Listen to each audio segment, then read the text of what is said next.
All right, everyone and their brother and my brother has been asking me about this Social Security number breach. Credit cards institutions are mailing about it. Your bank has probably mailed you about it. Yes, there's been a breach. Yes, your personally identifiable information has likely been exposed. We're going to talk about what actually happened and how you can protect yourself with this information exposure, what this actually means. And stick around towards the end. I'm going to tell you about a special project that I have that might be helpful for you, especially if you are building WordPress sites for other people. There's a timestamp somewhere down below if you want to just jump to that. Otherwise, let's talk about the Social Security breach. What actually happened? Let's take a look at an article.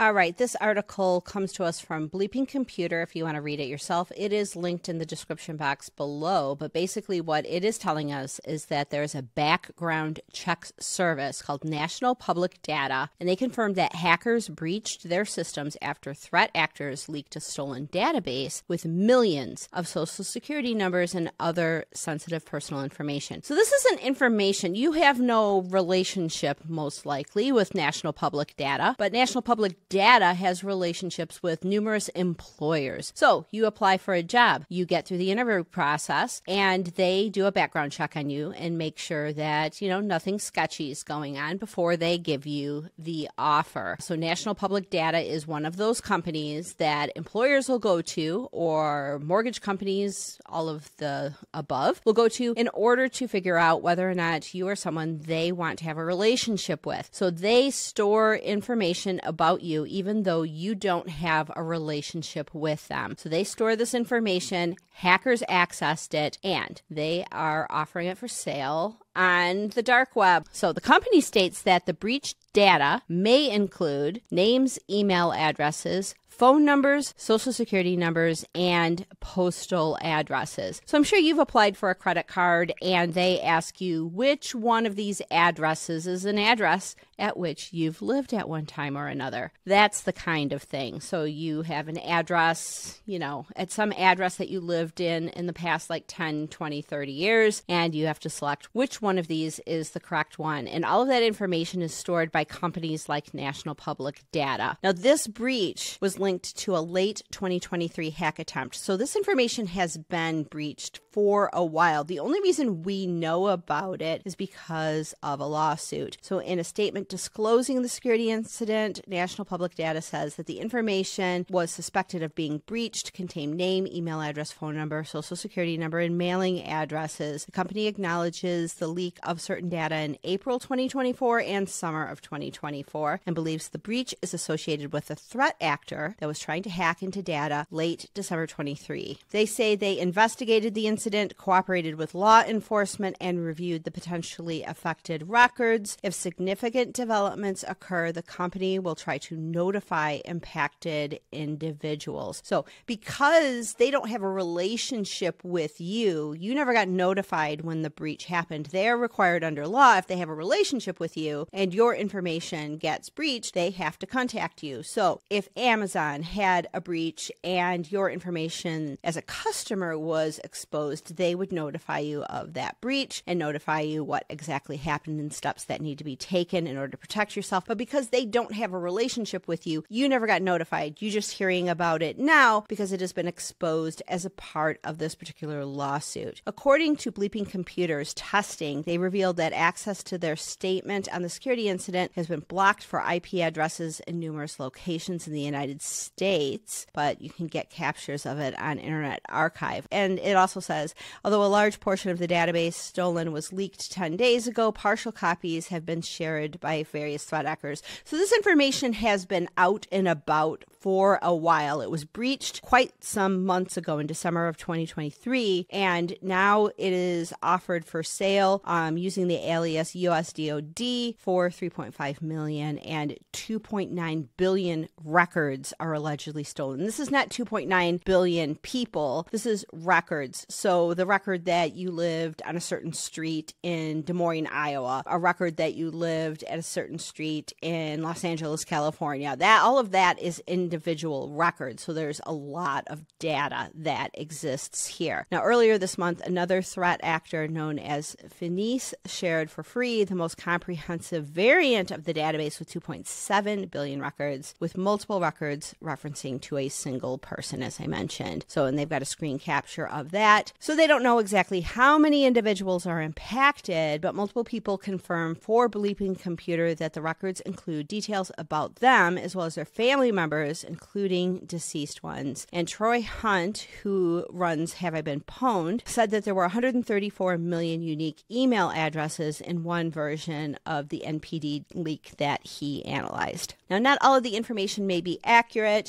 Sometimes these records are not entirely accurate, but still, this is a large data set and it contains Social Security numbers, and we need to figure out how we are going to protect ourselves. So this information is all linked below. So if you want to read the article and learn more about this security incident itself, you can do that. But let's talk a little bit about what this means for you and me. Now, the problem with a breach like this is you don't have a relationship with this company that has all of this information about you. It's much like the Experian breach that happened quite some time ago, where they have all of this information about you, but there's not a lot of recourse. I'm sure there's going to be class action lawsuits at some point in time, but right now, here's the information you need to be aware of. You know what has been leaked: your email address, places that you have lived over time, your name, your phone number, of course, your Social Security number. So there's two main things that you need to be on alert for. One, anybody trying to open up an account as you with a financial institution. People who want to get fraudulent credit cards. So obviously the credit card industry is going to be at heightened alert with all of this happening, but you should be on heightened alert as well to make sure that no new accounts show up. So there are a number of credit monitoring services. You can put a freeze on your credit with the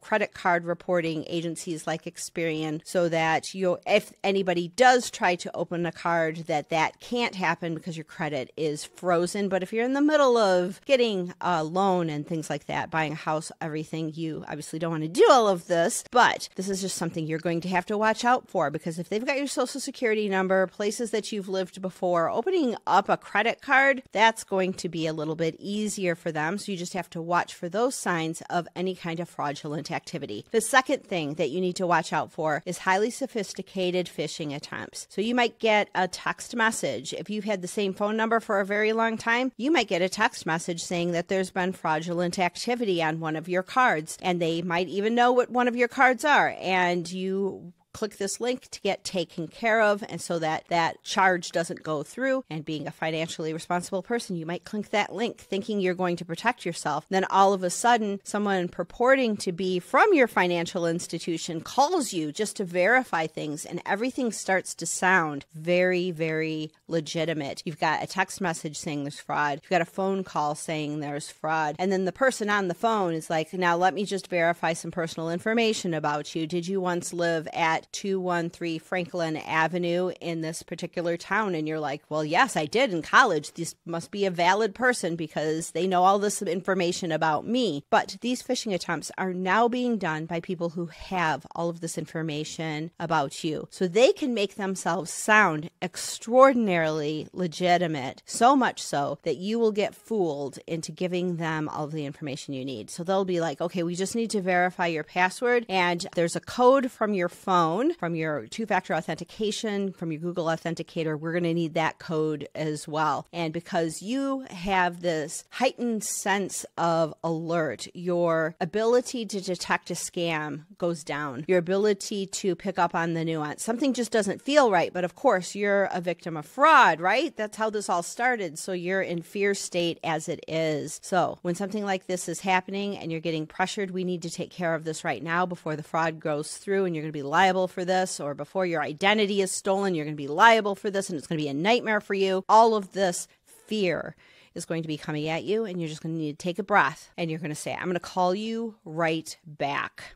And you hang up from whoever called you, and you call your financial institution with the number on the back of your card or the phone number that you know, you're going to go into your bank account and you're going to look and see if those charges actually are fraudulent charges that are pending on your account. You're going to go verify what this fraudulent activity, this phishing attempt, is trying to tell you. You can do this. It's going to be okay. You do not have to take immediate action, and I would argue that you shouldn't take immediate action at all. Take a breather, allow yourself to have that space, and then verify with an attempt that you are initiating, not that someone else is initiating. And you can do that with apps on your phone. You can verify with a phone call to your institution. They know that these types of things are happening. And those people who are legitimate employees of banks and credit card companies and whoever these phishers are attempting to be, they know that those attempts are happening. And so they have people, fraud departments that are there to assist you in preventing fraud. Credit card companies don't want fraud either. Just be vigilant of any new accounts that might be opened in your name. Be vigilant of any requests for you to take immediate action in order to protect yourself. Anything that puts you in a fear state should elicit an immediate response of you taking a step back, taking a few deep breaths, and initiating a verification on your own. This is all you can do.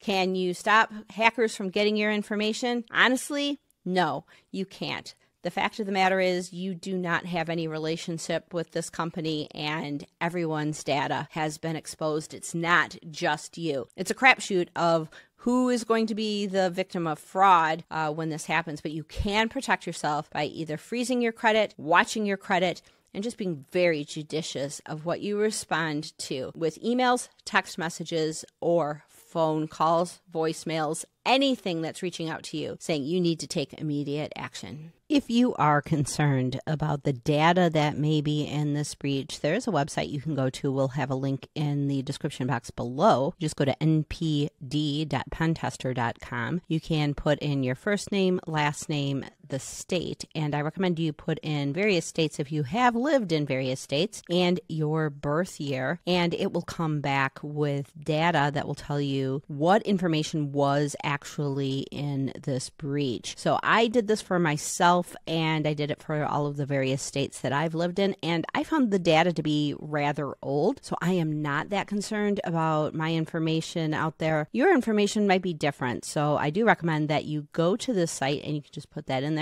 and see what information of yours was involved in this breach. All right, well, thanks for watching. If this helped you understand this breach and what you can do about it in any way, I would love a thumbs up if you like this kind of content. A subscribe is always welcome. Questions down below. Now I want to talk to you about a couple of things that I have going on. First of all, if you are going to be at WordCamp US, hey, so am I. I would love to see you there. You can send me a message. Go to Zant.com and just send me a message because I would love to meet up with you and talk to you about what you're doing with WordPress, security, or anything. Another thing I would like to alert you to is Monster Secure. This is a joint venture that I am doing with Nathan Ingram. We were talking about security education, how important it is. We're talking about Thomas Rafe's research showing us that over 60% of breaches are from users making errors such as getting their computers infected and having their session cookies stolen or misusing their passwords. We realized how important user education is. So Monster Secure is an application that basically lets you as an agency give access to a course that is a $99 value to your clients so that they can take a quick 30-minute course. You can make it required before you give them a password and any access to their WordPress site. And they take a basic security course